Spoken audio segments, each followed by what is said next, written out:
నమో భగవతే శ్రీ వాసుదేవాయ నమః. ఒకప్పుడు పూరిలోని జగన్నాథ ఆలయం పక్కనే ఒక బ్రాహ్మణుడు నివసించేవాడు. ప్రతిరోజు అతను ఆలయానికి నీరు సరఫరా చేసేవాడు. కానీ ఎప్పుడూ భగవంతుడిని దర్శనం చేసుకోలేకపోయాడు. లోపలికి వెళ్ళలేదు.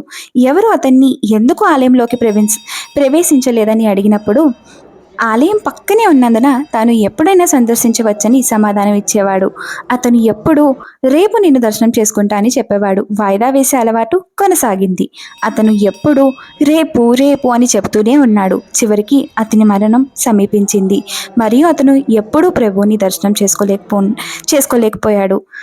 అతనికి శ్రీ జగన్నాథుని దర్శనం జరగకముందే అతని మరణం సమీపించింది. ఈ కథ ద్వారా మనం తెలుసుకోవాల్సిన నీతి ఏమనగా, కాలం అనేది నియంత్రణ లేని స్వభావం కలిగి ఉంటుంది. ఎలా అంటే, ప్రతి సూర్యోదయం మరియు సూర్యాస్తమం మన ఆయుష్ను తగ్గిస్తాయి. మరియు ఎంత సంపద ఉన్నా కోల్పోయినా సమయాన్ని తిరిగి కొనలేము. కాలం శ్రీ జగన్నాథుని యొక్క శక్తివంతమైన ప్రతినిధి మరియు అది వృద్ధాప్యం, వ్యాధి మరియు మరణాన్ని తెస్తుంది. కాబట్టి మనం అనుకున్న పని అనుకున్న వెంటనే చేయటం ఎంతో ఉత్తమం. ఓం నమో భగవతే శ్రీ వాసుదేవాయ నమః. హరే కృష్ణ.